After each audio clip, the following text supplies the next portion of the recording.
There are stories not written in books, but hidden in the eyes of a child.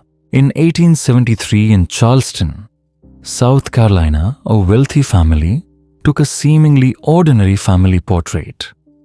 But in that frame, there was a young black boy standing silently in the background, his hands hidden under white gloves. More than 150 years later, that photo has resurfaced, raising questions that have never been answered. Who was that boy?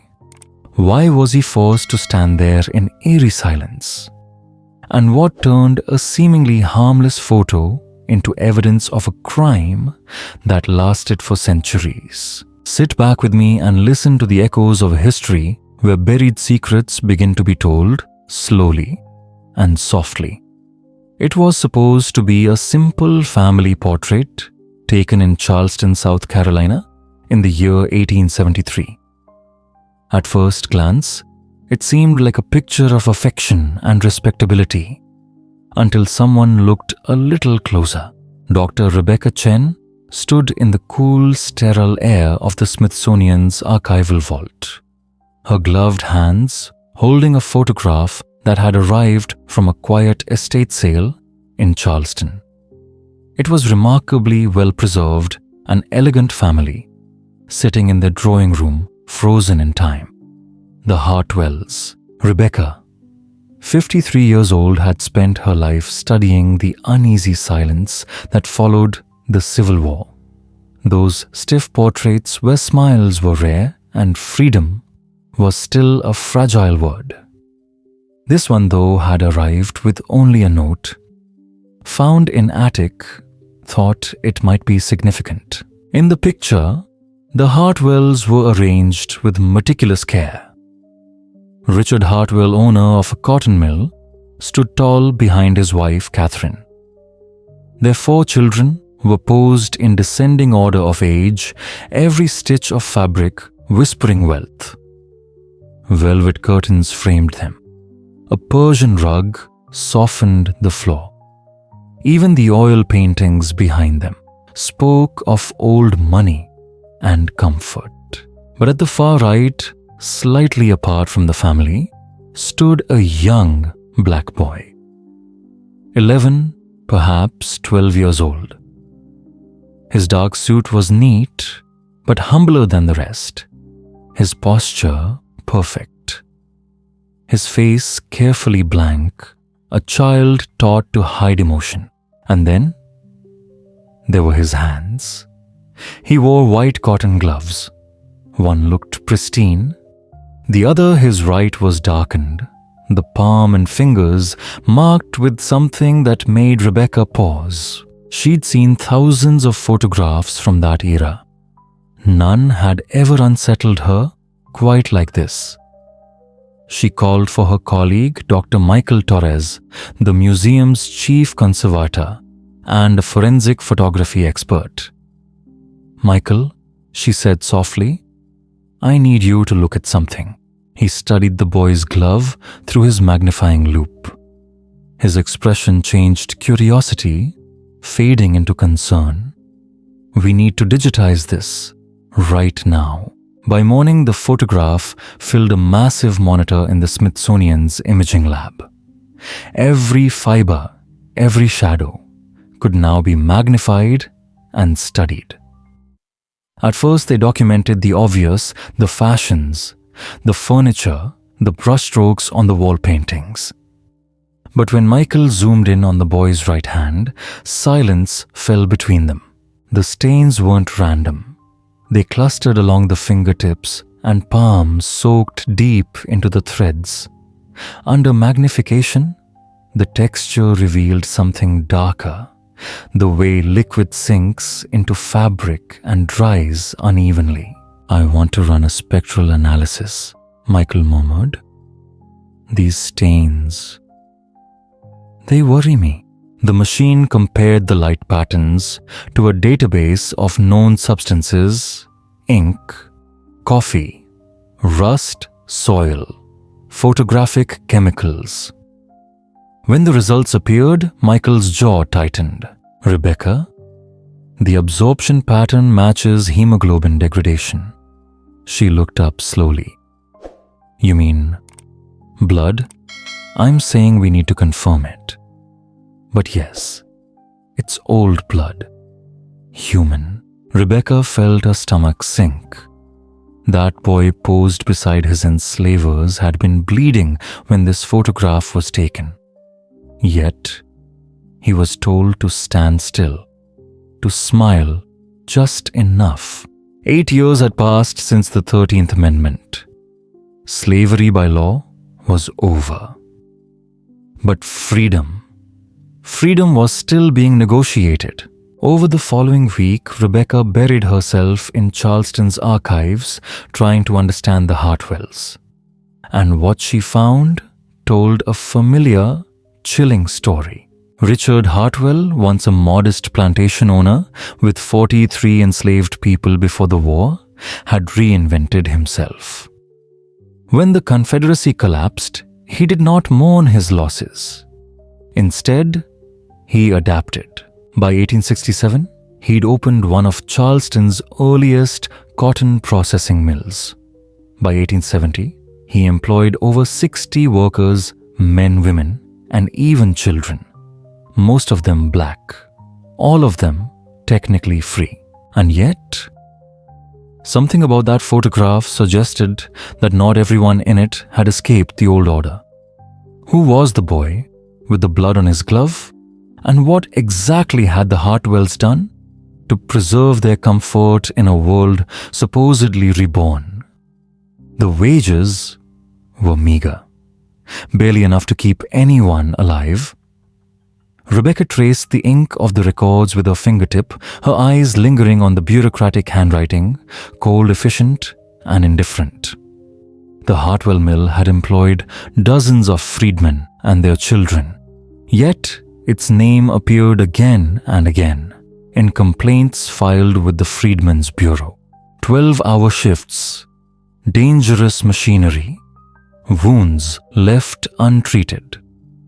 Each line felt less like a report and more like a quiet cry that had gone unheard. But then, something in the archives caught her breath. Apprenticeship contracts. Between 1866 and 1874, 17 black children had been legally bound to the Hartwell household and mill. On paper, they were apprentices.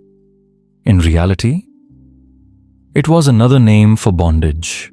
Each contract was the same: a child between 8 and 14 years old, bound until the age of 21. In exchange, room, board, moral instruction, and training in useful trades. One document stood out, dated April 1871. A Negro child approximately 9 years of age, orphaned, bound to Mr. Richard Hartwell for a term of 12 years, to be instructed in domestic service and mill work. No last name, no family. Just a name, Samuel. Rebecca sat back in silence. Orphaned, she murmured. It was a word often used to erase living parents, a convenient fiction for men who wanted labor they could not be accused of buying. 12 years, no wages, no freedom, no protection. In an inspection report from 1872, she found more. Apprentice children had been listed among the mill's workers, sorting and carting rooms. Several had sustained injuries to the hands. The report recommended improved safety measures. None were ever implemented. Rebecca reopened the photograph.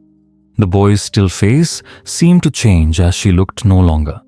A background figure, but a name, a story, a wound. If Samuel had been 9 in 1871, he would have been 11 when that photograph was taken. And if his right glove was stained, then perhaps it wasn't from an accident that day. Perhaps it was the daily cost of survival. To understand the stains, she needed to understand the work. So she called someone who did Dr. Patricia Okafor, a labor historian at the College of Charleston. When Patricia arrived, she spread a series of brittle photographs and diagrams across the museum table. Cotton mills in the 1870s, she said quietly, were death traps, especially for children. She described how their small hands could slip between the narrow, grinding gears of machinery. They worked in the carding rooms where spinning wire teeth combed raw cotton each pass, pulling the fibers straight, each mistake slicing flesh. They worked in the spinning rooms, forced to tie broken threads as the machines roared, never stopping. And in the sorting rooms, they picked through piles of raw cotton, hour after hour, removing seeds, stones, and debris. Patricia laid down a photograph, the blurred image of a young girl's hands, torn and swollen. The fibers are abrasive, she explained softly. After hours of handling, the skin splits. Then come the cuts from the wires, the punctures from the stems, the infections.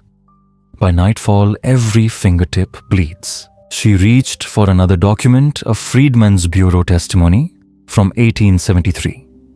It read simply, "The children's hands bleed every day. They wrap them in rags and keep working. If they stop, they don't eat." Rebecca couldn't speak. Her throat tightened. "They made him wear gloves," she whispered finally, so the camera wouldn't show it. Patricia nodded.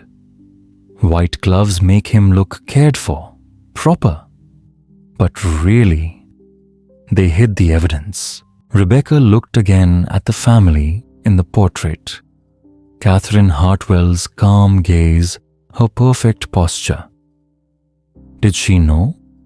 Did she see the dark stains soaking through the boy's cotton gloves? Or had she simply looked away? To uncover Samuel's truth, Rebecca began searching the Bureau's archives again, one page at a time. Days blurred together. Then she found it, 3 documents each, more heartbreaking than the last. The first was a letter dated March 1871. The handwriting was uneven, hesitant. "Dear Sir, they say my boy Samuel is apprentice to Mr. Hartwell Mill, and I cannot get him back. I am his mother, and I can provide for him. Please help me, sir. Respectfully, Ruth." No last name, no address, just Ruth. Rebecca's hands trembled as she photographed the fragile paper. The second document was the Bureau's official reply, examined the apprenticeship contract for the Negro boy, Samuel. And there, the ink faded, the rest torn away by time. For a moment, Rebecca just stared at the letter on her desk. The silence of the vault seemed to press in around her. A mother's voice pleading through a century and a half of dust. Had anyone ever answered her? Had Samuel ever been returned? Or had his story, like so many others, ended in the quiet cruelty of a photograph meant to show respectability? The Bureau's response was brief, almost mechanical. The binding was conducted according to South Carolina law. The child is deemed to be in need of supervision and training. Mother's petition is denied. Just words. Cold, final words, the kind that leave no trace of the human grief. They silence. In the margin of a record book, Rebecca found a smaller note scrawled by an agent's hand. Ruth, washerwoman, appeared at office multiple times requesting return of son Samuel, age 9. Explained legal process. Woman became hysterical. Removed from office. Rebecca leaned back, her vision swimming. Ruth had tried. She had done everything within her narrow reach, writing letters, walking miles, pleading with men who saw her grief as disorder. And in the end, they labeled her hysterical and cast her out. The system hadn't failed her by accident. It had done exactly what it was built to do. With the help of a genealogist who specialized in African American family histories, Rebecca followed Ruth's fading trail. Through baptism records, city directories, fragments of plantation logs, a life began to take shape. Ruth had once been enslaved on a rice plantation outside Charleston. When freedom came in 1865, she had gathered her children Samuel and little Grace and walked to the city with nothing but determination. She found work as a washerwoman, 12-hour days, bent over tubs of scalding water, her hands raw from lye. The pay was barely enough to rent a single room. Then, in 1871, a white neighbor reported that Ruth's children were unsupervised while she worked. That same month, the county court seized Samuel, binding him to the Hartwells. 6 months later, Grace was taken to apprenticed to another family. Ruth kept working, kept trying, kept hoping. Her name appeared once more in an 1875 city directory, still listed as a washerwoman, still at the same address. And then, nothing. Her voice fell silent in the archives, swallowed by time. But it wasn't the end of the trail. Not yet. Because at that same address, tucked in a different collection, Rebecca found something unexpected. The business ledger of William Archer, the photographer who had taken the Hartwell family portrait. Archer was one of Charleston's finest. His records, preserved with precision, listed every sitting, every client. The Hartwell entry was dated November 14th, 1873. Hartwell family portrait. Fee $15. Subjects: 6 family members, 1 house servant. 3 plates exposed. Mrs. H required multiple attempts due to dissatisfaction with children's positioning, but in the margin written in another ink, perhaps added later, there was a note. Difficulty with the Negro boy, would not smile. Hands wrapped in bandages replaced with gloves per Mrs. H's instruction. Boy appeared unwell but completed sitting. A chill rippled through Rebecca. The photographer had noticed. He'd seen the bandages, the boy's pain, and had recorded it in private, never meant for anyone to find. Deeper in Archer's papers, she found a letter written a week later to a colleague. His handwriting trembled across the page. I am increasingly troubled by commissions requiring me to photograph apprenticed children with the families who bind them. The children appear ill-worn, marked by labor, yet the families insist on scenes of domestic harmony and benevolence. I fear I am complicit in creating false documents. It weighs heavily on my conscience. Yet, despite his guilt, Archer had continued. Page after page of his ledgers revealed more wealthy white families posing with apprenticed children, each image a deliberate fiction. Rebecca stared at the pages spread across her desk. The room seemed colder. These photographs weren't innocent records of domestic life. They were weapons of reputation visual lies, built to soothe a guilty conscience, to rewrite cruelty as kindness. Archer hadn't invented the deception. He had simply preserved it, frame by frame. And as Rebecca's research deepened, the scope of it all came into view. Samuel's suffering was not a solitary tragedy. It was one thread in a vast, systematic web. Between 1865 and 1875, more than 12,000 black children in South Carolina alone were bound through apprenticeship contracts, legal on paper, exploitative in every reality. Children taken from their parents told it was for their own good. Children taught obedience instead of letters, labor instead of dreams. Rebecca gazed again at the photograph, at the pale gloves, the perfect family arrangement, the polished illusion of order. And she wondered how many other portraits like this still hang quietly on parlor walls, their secrets unnoticed. How many smiling faces conceal the ache of a hidden hand, bleeding beneath the cotton. The story was always told with the same gentle lie, that the children needed guidance, that they would be taught trades, given structure, molded into good citizens. But the truth, as Rebecca discovered, was far darker.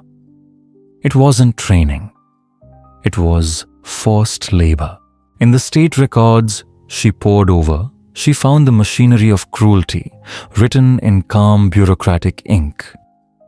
In 1865, even before South Carolina had rejoined the Union, lawmakers had crafted what they called the Black Code, a set of laws meant to control, not protect the newly freed. One section, the apprenticeship law, granted white county courts the power to bind black children to white guardians. All it took was a word wandering idle, neglected. Words that could mean anything and were used to mean everything. A black child walking home alone could be seized as wandering. A mother working late could be deemed unfit. Each accusation became a sentence tearing families apart and feeding a quiet, legal machine of servitude. Rebecca found a federal report from 1874. The words of a Freedmen's Bureau agent raw with fury. The apprenticeship system as practiced here is slavery by another name. Children are torn from their parents, beaten if they resist, and forced to labor without pay. The only difference from the old system is that now there's a piece of paper that calls it lawful. There had been reforms, yes, but they came slowly and they came weak. Children continued to vanish into contracts. Their names erased, their childhoods traded for labor. Yet, not everyone submitted. Rebecca read of parents who hid their sons and daughters before county officials arrived, of communities that fought in court, that sheltered runaways despite the risks. Black newspapers under constant threat wrote bravely of these abuses, though their words rarely reached the ears of white lawmakers. But the part of Rebecca's search that haunted her most was Samuel. With the help of genealogist Marcus Williams, she traced his life through scattered fragments of the past. A torn page here, a hospital note there. In one record from 1874, a Negro boy aged approximately 12 was admitted to a Charleston hospital with deep wounds in his right hand, cotton fibers embedded in the flesh infection spreading up the arm. The boy's employer, Hartwell Mill. The medical bill, $8, appeared later in Hartwell's papers, described coldly as unexpected expense for apprenticed boy. 2 weeks later, Samuel was discharged and returned to work. By 1876, at just 14, something changed. A Union Army officer still stationed in Charleston had found him again, this time wandering the street, both hands swollen and bleeding. The officer's report was scathing. This boy has been worked nearly to death. His hands destroyed, beaten for his slowness. This is not apprenticeship. This is torture. That report finally broke the silence. The Bureau declared Samuel's contract void. After 5 long years, he was freed. But freedom came too late. Ruth, his mother, had died only 2 months earlier. Consumption, the record said. She never lived to see her son returned. Samuel was 15 and utterly alone. His hands, scarred beyond repair, would ache for the rest of his life. Rebecca and Marcus traced him through city directories, church ledgers, and fading ink in baptism books.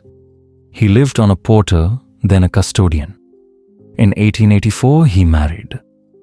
3 children followed, and the photograph, the one that began Rebecca's search, had been taken just 1 year before his hospitalization.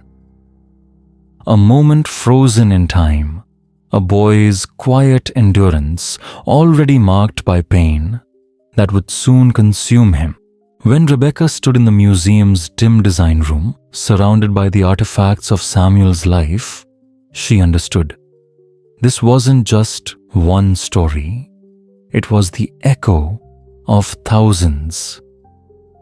3 months later, the exhibition had a name: Hidden Wounds, Child Labor, After Emancipation.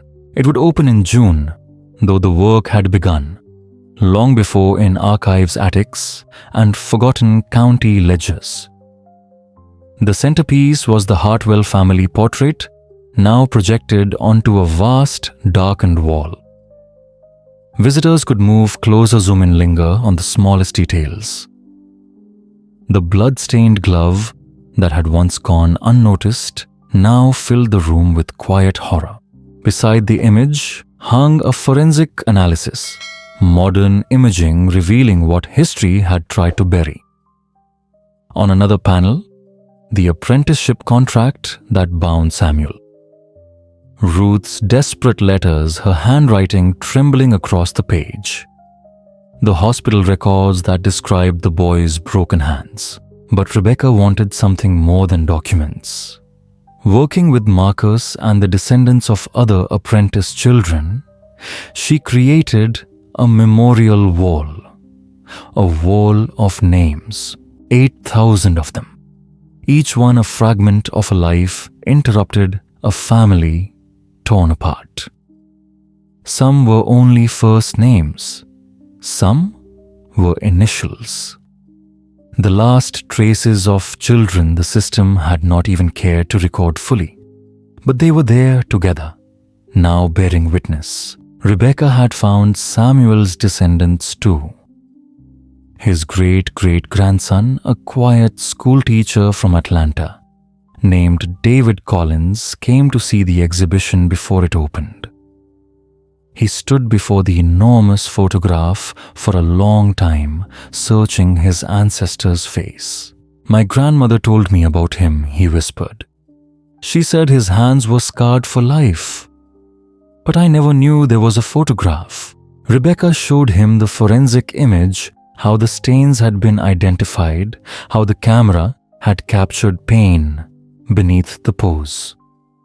David's expression tightened. "They made him stand there like that," he said softly, bleeding and pretending everything was fine. The photograph was meant to hide the truth, Rebecca said. But now it's going to reveal it. When Hidden Wounds opened on a humid morning in June 2024, Rebecca expected a modest turnout.